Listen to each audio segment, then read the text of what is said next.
Happy February, everyone. It is time for Grand Prix Kaina City, the second Grand Prix of the Solitaire season.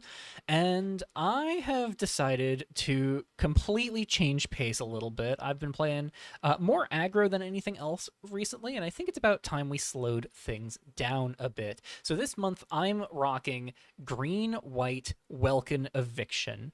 This is a base white control-y mid-rangey deck looking to kind of just grind the game out with card advantage and sort of trinkety cards that just generate a little bit of value over time, or even just a little bit of value up front, and then just kind of push over the top by just wearing my opponent out of gas.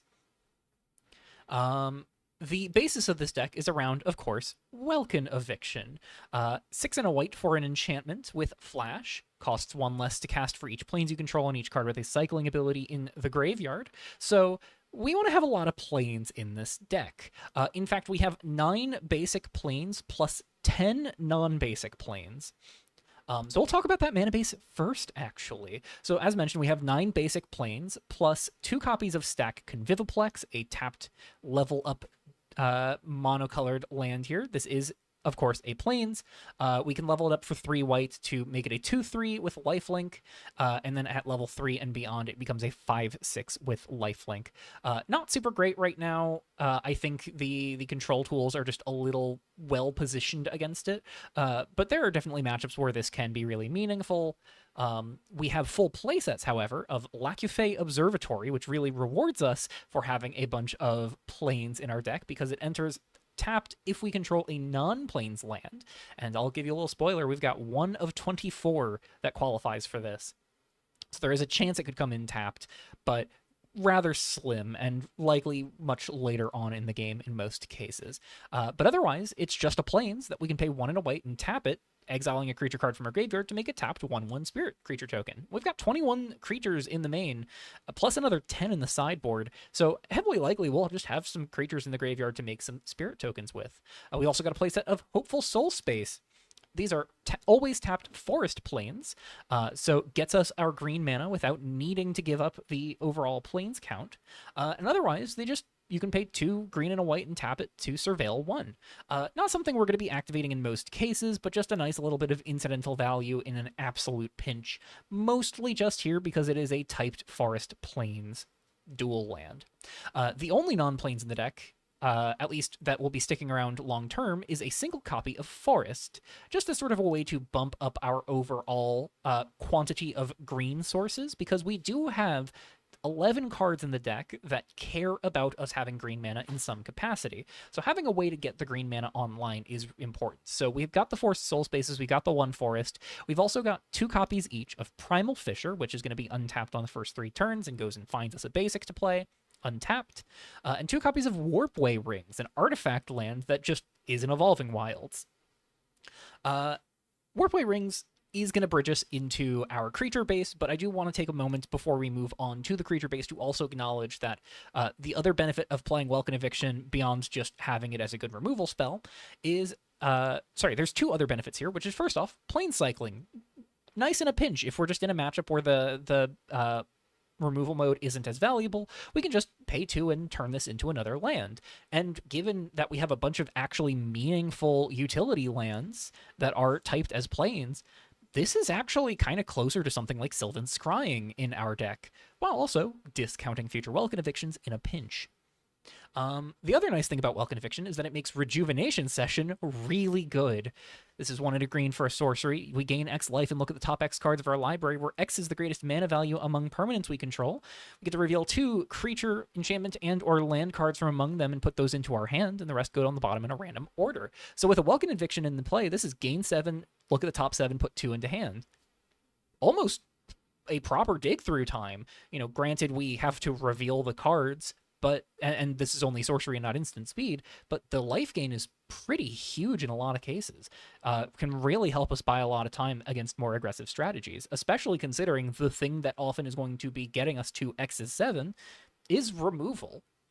And especially with Welcome Eviction being able to cost as little as 1 mana, that allows Session plus Eviction to be really efficient card selection overall. But Session's also just good with permanents that are even just like 3 or 4 mana value overall. And I'll tell you outright, we've got 7 misses in the main between the 3 Rejuvenation Sessions and then 4 copies of an artifact we'll get to in a moment. But otherwise, we've got 3 misses in the sideboard, and that's about it. So Rejuvenation Session, really consistent, even if we're just playing this on a 3-drop or a 4-drop as our highest mana value, that will often be able to convert into real tangible value.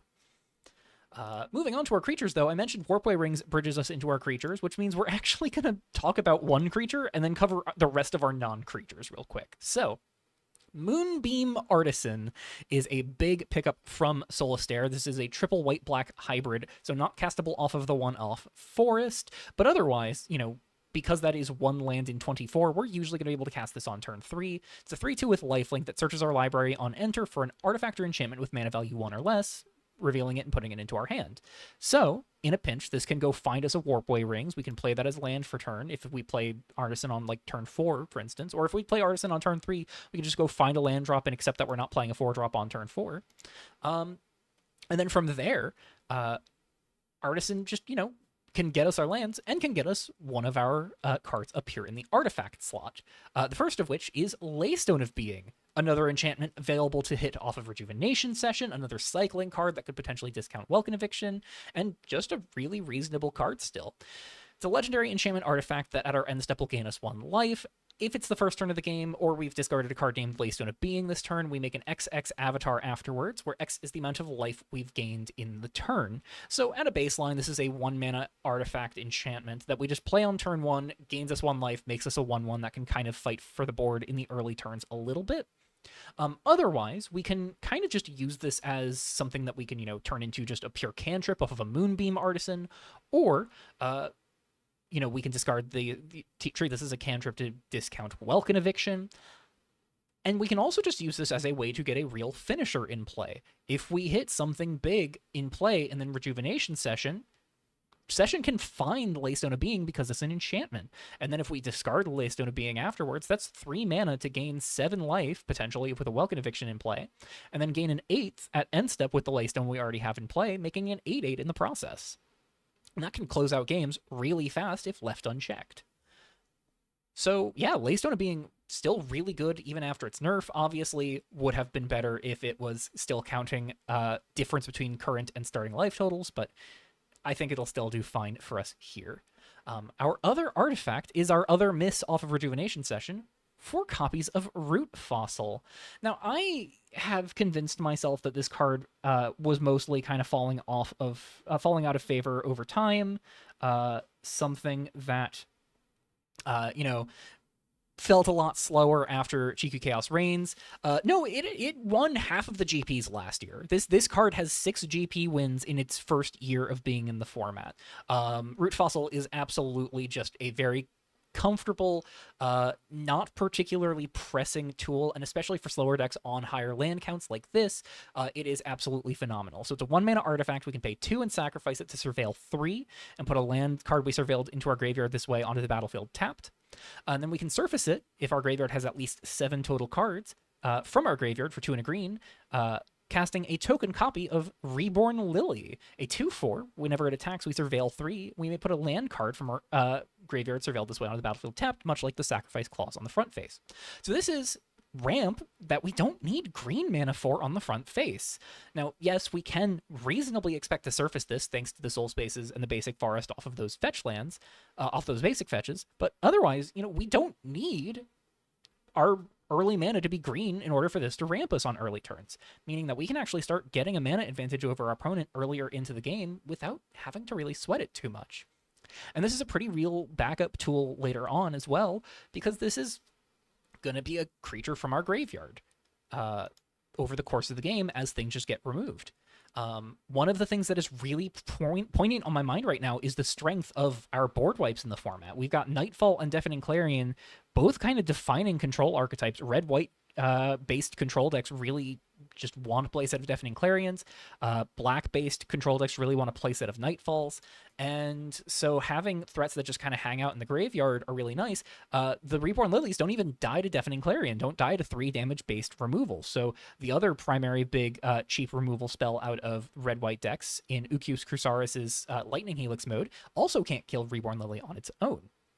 But on that topic of board wipes, we get back to the creature suite because you'll notice that a lot of our creatures are based on immediate value on return. So Moonbeam Artisan, obviously, goes and finds us one of our 10 artifacts that we have available to us.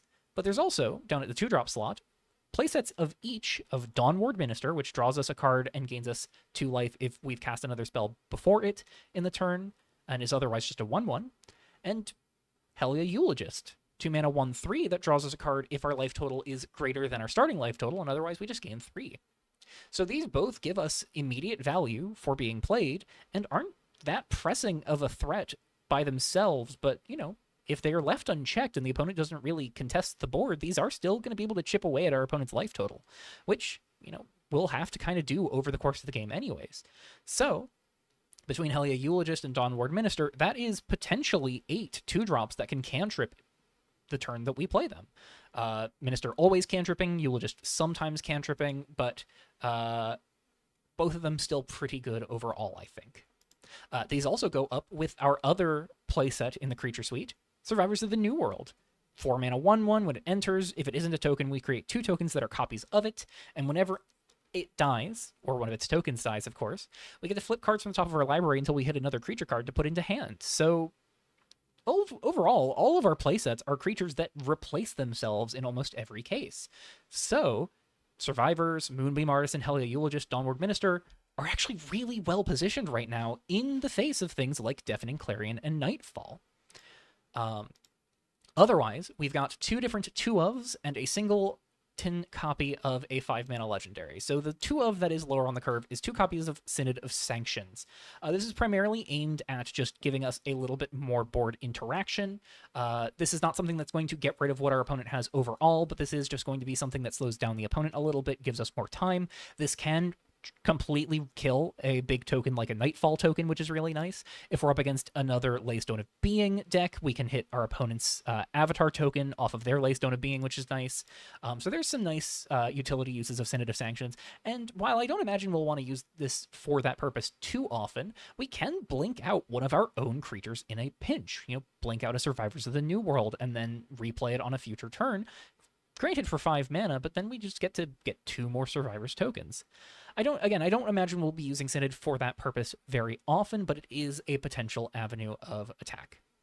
Our other 2-of in the main is Eltanon the Silent Star, our only real board wipe in the 75. Path of Stillness is X white for a sorcery adventure that exiles all non-land permanents with mana value X or less, and then otherwise he's a 10 mana 10/10 flying dragon spirit that, when you cast him, your opponents can't cast spells until your next turn, so completely shuts off your opponents being able to play sorcery speed removal before this tries to hit them in the face, which can really close out the game if you've just been able to kind of grind away and chip away at their life total. The fact that this is a board wipe we can find off of Rejuvenation Session, off of Survivors in the New World, is really nice. And one of the things that I've been thinking about in terms of overall context for the deck is Eltanon's Path of Stillness is really important, so the fact that board wipes are already not amazing against our creatures just kind of gets to be a little bit of a bonus. We don't really mind if we have to exile a Dawnward Minister, or a Helia Eulogist, or even a Moonbeam Artisan. It can kind of hurt if we have to hit a Survivors in the New World, but if we're pushed to that point, we may not have any other choice, and that's ultimately fine if it saves us from potentially dying. This is just really good against token decks as well, gives us another way to kind of survive an onslaught like that, and it dodges the most played hand attack right now in Duress, so lots of good things going on for Eltanon. Finally, 1 copy of Darisha Stack Exec. This is another creature that just kind of does not care about a lot of those cheap board wipes. In fact, the only things that really kill Darisha while killing other things are full-on hard board wipes. But in most cases, Darisha is going to be really tricky to pick off, and she leaves behind value if your opponent just 1-for-1s, because 5 mana 5/5 with Vigilance that makes a stratagem enchantment token that's just a full +1/+1 anthem across the board overall. So whenever it enters, whenever it attacks, we get those stratagems. We can really spiral out of control and make these really unassuming creatures start hitting for a lot more. Especially thanks to Rejuvenation, Session, and Survivors, the 1-of copy here is going to be more frequently showing up than she may otherwise seem.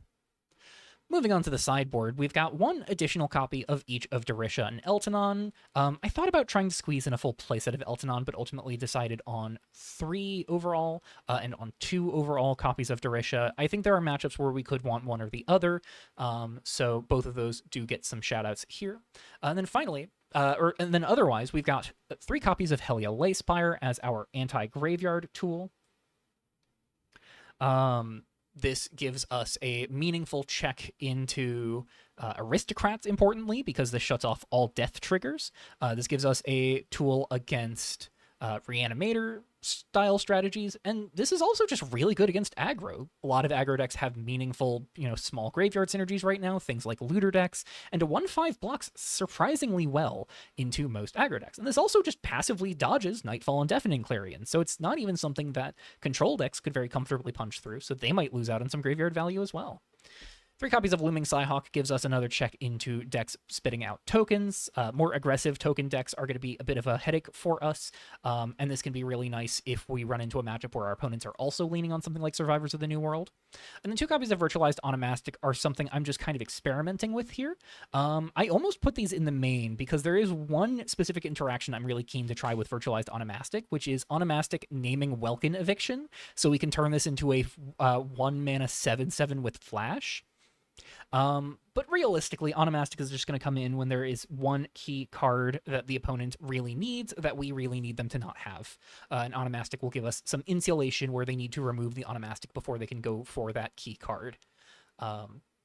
Otherwise, we've got 5 removal spells in the sideboard. 2 copies of Sanctum of Repression I have felt a lot shakier on. This is a really awkward card with Eltanon, which is a shame because it's really good with Dawnward Minister, Helia Eulogist, all of our cheaper creatures. The Reprieve Clause letting us pick up our creatures is really nice, and the fact that it is removal offsets the fact that it is tempo negative in a lot of cases.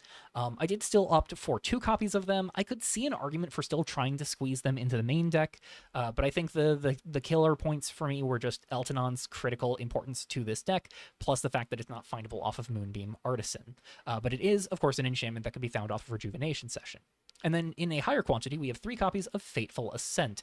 Our last miss off of Rejuvenation Session, this is just going to be good catch-all removal, makes the opponent a chart token. But hey, if we're going to be chaining Fateful Ascent into something like Eltanon, where maybe we just want to do like Eltanon X's like 1 or 2 to pick off a bunch of smaller things without hitting our creatures or our more meaningful creatures, we can chain that with a Fateful Ascent to just deny the opponent the chart token long term. And it's also just really nice to board in alongside Looming Psyhawk if we're in that position.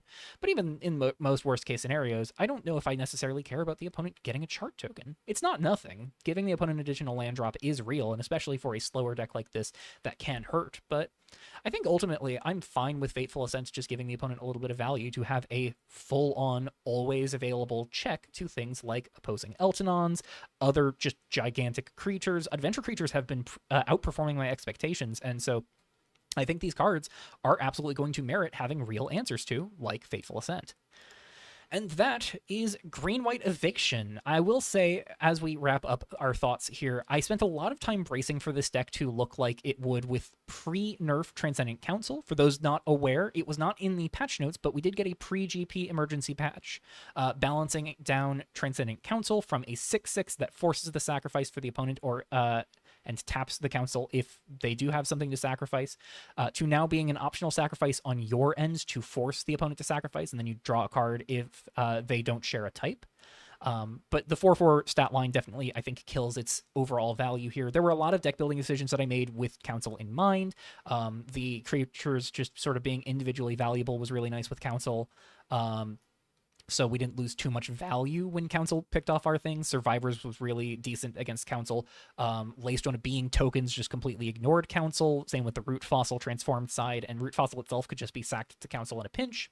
And then we also just got away with getting to play our own copies of Transcendent Council. I think I was on one fewer Eltanon and one fewer Dorisha in the main, as well as no Synod of Sanctions at that point. But with Transcendent Council getting the nerf, I think I'm still happy with this kind of strategy overall. It was the thing that gave me any faith against having a shot against mono black mid range, and I think this build of this deck will still have a good shot against the rest of the field as well. But we'll have to see how that lands in practice, because I do not know my pairings yet, and we'll have to find out what those look like. So with all of that said and done, if you are excited for Grand Prix Kaina City, be sure to check out everything going on in the Revolution channels, in the Custom Magic Discord, in the description below. If you haven't joined that already, you can follow along the GP as we go, or, you know, play some Magic for yourself. Lots of fun stuff going on in Revolution Custom Standard. We've got our first ever Eternal Exhibition locking up in just a week's time, so if you want to get in on that, now is also a great time to join and start experimenting with Eternal lists for that little side tournament. Otherwise, I'm really excited to dig into this tournament, really excited to kind of push how well Welkin Eviction and friends are going to go. I've wanted to play this deck for a while, and I think I'm finally really pleased with where a build of mine is landing. Can't wait to dive into round one, and until then, I'll see you all in the Revolution chat. Bye-bye!